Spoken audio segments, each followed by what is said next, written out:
and how it applies to Tai Chi, the foundations in which it is built upon, and then add hand motions to it. We said that in good Tai Chi posture, our feet are not tight in, but slightly apart, and our knees are relaxed, although not bent, okay? Because there's no energy yet. Nothing is moving. We're just taking our posture into consideration. Our middle finger is to the side seam of our pants, and our shoulders are dropped down. Our chest is hollowed out, our butt is tucked under. And our chin is slightly down, but our glance is way ahead, okay? Out into infinity.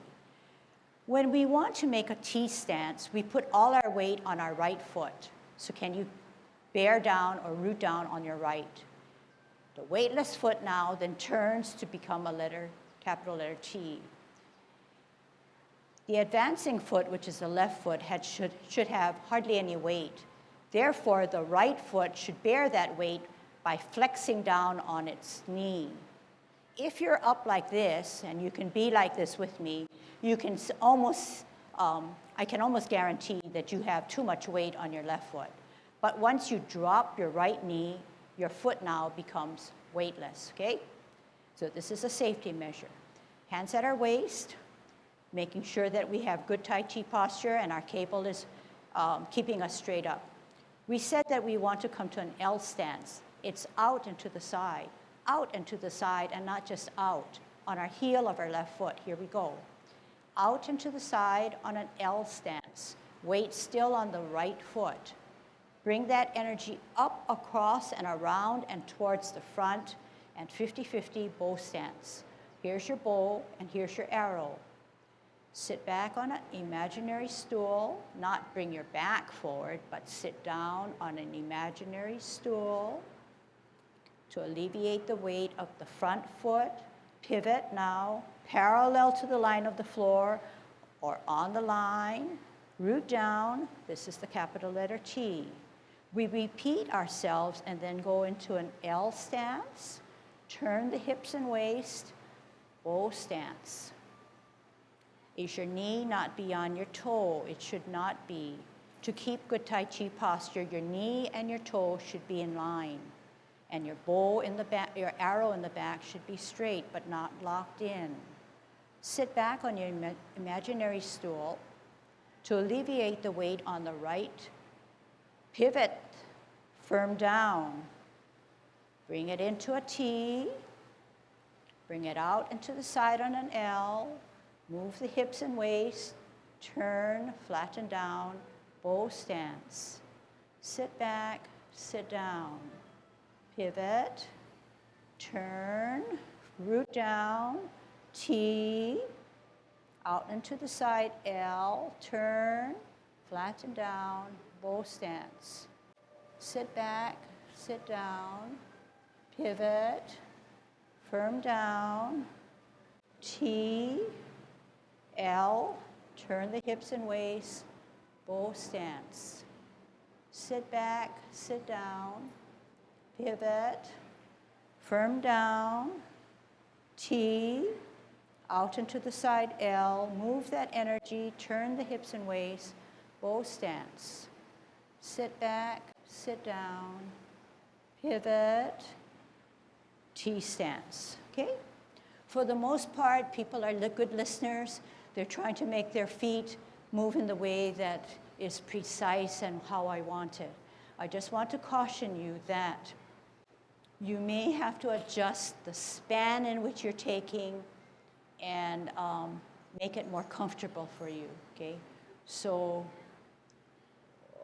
I will show you what I mean, and you may or may not see what I'm getting at, but I'll try to help you. This is a T, this is an L. It's out to the side. It's not way far out and then to the side so that I'm splitting myself, and then for safety, I'm throwing my Tai Chi posture off because this is too wide a gap. So you're gonna have to adjust that according to who you are. T stance. For me, this is where I want it. I don't want it anything beyond that because when I turn, I'm going to have to adjust and throw my Tai Chi posture off. So we're going to have to think about where that out and to the side is good for you. Now, how you can check now is that this leg and this shoulder, they're in line with each other. If I had brought it out here, it's too awkward. My shoulder's here. I need to bring this foot back in. That's one way of checking. And then you can check to see whether your Tai Chi posture is straight up, because you can see my profile, or is it leaning towards the front? It's no good if it's leaning towards the front, no matter how small it is, because you're telling me that your weight is going to fall forward. Okay, so you want to be straight up. And this is how you can test yourself. You sit, put your finger up like this. This is your cable. These are your danten points. This is your body here. So you're going to turn that rod, and you're going to be rotating your body on the center. If the center is lopsided and you're going to roll around, you're going to flop. Okay? Now, you said, but hey, how can we move? Yes, you can advance, but the cable stays the same. You can advance forward, advance side, backwards, and so on. You can even spin, and we can spin, but that cable has to be straight. So these are the things that you have to be aware of when you practice, and use some visual cues like what I've just given you. We went on to say that we can hold our ball. Show me how you remember you're supposed to hold your ball. Good. So you have a ball that I like. It was like what I've just given you. We went on to say that we can hold our ball. Show me how you remember you're supposed to hold your ball. Good. So you have a ball that I like, because the top hand is about chest level. The bottom hand is about 2 inches below your navel. You were also taught that, hey, we can spin our ball. It's round. And the same rules apply. Top, chest, bottom 2 inches, okay? And when we're in a Tai Chi posture, and do it wrong with me, you're going to put your ball out in front. What happens to your shoulders? They protrude out. So this is not a good ball. If you have it too big, it makes your shoulders come out like a soldier. So right here, comfortable, okay? All right. Show me 2 spins of your ball. Really good. I'm going to watch. First, set your ball. Ask yourself, is it the right size? And then wait a minute now.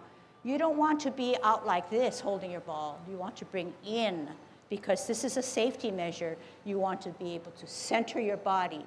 So you don't want it out. You don't want it out here. You want it almost palm to palm, and then bring it in.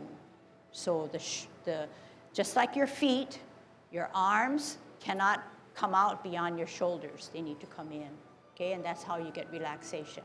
All right, spin your ball until I tell you to stop. Spin your ball. Sideways. No. Sideways.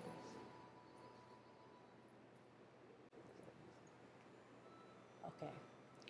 All right. Good so far, okay? And you know it's always easier when we're standing and not being taxed with other movements. We also learn that the bottom hand is the advancing hand. What do I mean by that? The bottom hand is the advancing hand. The bottom hand is the advancing hand. It always goes forward or above, whereas the other hand sits to the side, sits to the side. It doesn't go to sleep, remember? It sits to the side. I call this in a cock position, so there's some tension, okay? It's almost as if it's holding the top of another ball. So you can check yourselves to say, is that other hand is it holding a ball on the top by itself? All right? So we know that the advancing hand is always the bottom. We also know that the advancing foot has to match the same side of our hand. If our left hand is on the bottom, our left foot should be weightless because it's going to advance with it. It can never do like this, where the right is on the bottom and the left, okay? So let's try that. We're in good Tai Chi posture. We're rooted down on our right. We have a T stance. We have our left foot ready to go. Therefore, what hand goes on the bottom? Left, left. Size of the ball is good, rooted down on the right. We want to take an L stance. How's an L stance? Here's the L stance, right? A T stance. But when we move into an L stance, the bottom hand advances. Okay? Right now, we're just making sure it's advanced. You don't have to get into too much yet, okay? Let's try it again. T stance, root down, energy stored on our back or right foot. We want to get into an L stance and a bow stance. One more time. T stance, L stance, bow stance. This time, ask yourself, is your hand mimicking your feet? In some ways they are. Let's see how they copy each other. T stance, holding your ball. L stance, move that bottom hand, part the wild horse's mane. Sit back, sit down, pivot. We hold our ball for better balance. We're only on one foot, and so the ball is centering ourselves. After a T stance, we know we have to come out and to the side, move that ball, stretch out, bow stance. In many ways, sit back, sit down, our feet and hands are mimicking each other. When we're together on a T stance, the ball is centering us. When we're on an L stance, the ball follows us, and then it stretches out when we do a bow stance. Sit back, sit down. Do that element really well. T stance, center. When we take an L stance, the ball follows us. When we get into a bow stance, our hands spread out to give our friend the snack. Sit back, sit down on that stool. Pivot. We need our ball to better balance ourselves. All right. What do we do with the advancing hand? We wear our mitten right away. So how do you wear mittens? The mittens are 4 fingers away from the thumb. So in a loose fashion, you don't have to tighten it up. But that's how we hold our ball, and that's how we're going to present our snack. The thumb is away from the 4 fingers. When we advance, we set it to the person who's standing in front of us. But when we spread out, it moves beyond that person. Okay, let's try that. On a T stance, centering, T stance. L stance, move the ball. Advance the bottom hand, stretch out. Here's your snack, but then turn it slightly to the left. Sit back, sit down. Pivot, firm down. T and ball, bring it in. L, move that ball, advance the bottom hand. Here's your snack with my mitten on. Sit back, sit down. Pivot, firm down. T, center the ball. Advance L, move that ball, wear those mittens that were never taken off. Bow stance. So this is what we tried to do. This is our T, we root it down. If we were up, we would have some weight on the foot that should be weightless. No 2 feet can have weight at the same time and try to advance, and that would cause a stumble.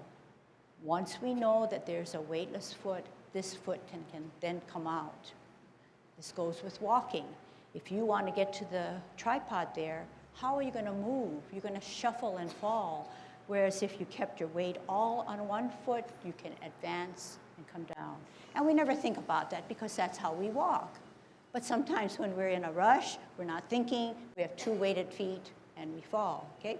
Besides other ways. All right, so getting back to what we were trying to do, this is my ball.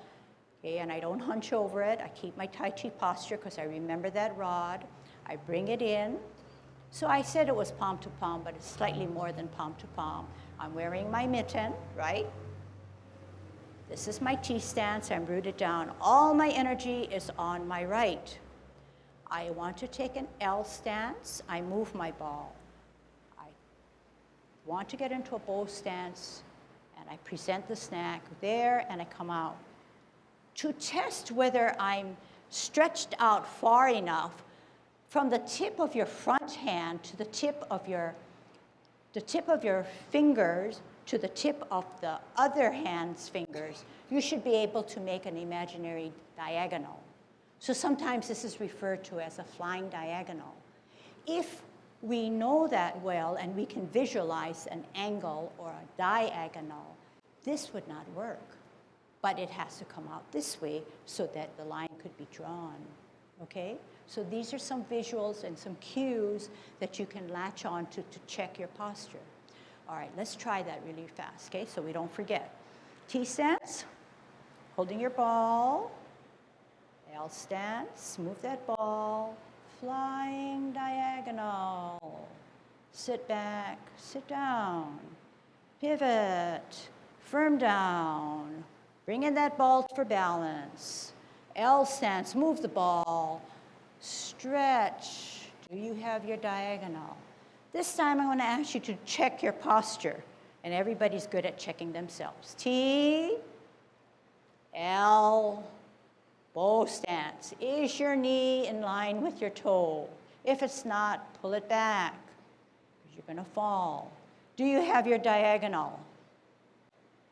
Is your left hand slightly beyond your center? Because you already gave your snack and now you're holding a form.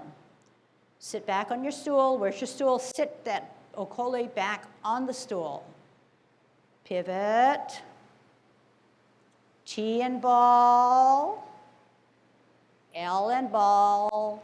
Stretch. Bow and arrow. Knee not beyond the toe. Diagonal imaginary line. Tips of the front to tip of the back hand. Sit back, plop down. Pivot, firm down. T, L, part the wild horse's mane. Sit back, sit down. Pivot, ball and T, L and ball, flying diagonal. Sit back, sit down. One more set to make it perfect. L, move that ball. Bow stance. Sit back, sit down. Pivot, root down. T, move the ball. L, bow stance. Sit back, sit down. Pivot, hold your ball. Okay, where's your weight? Left or right? Right, right, right. Okay?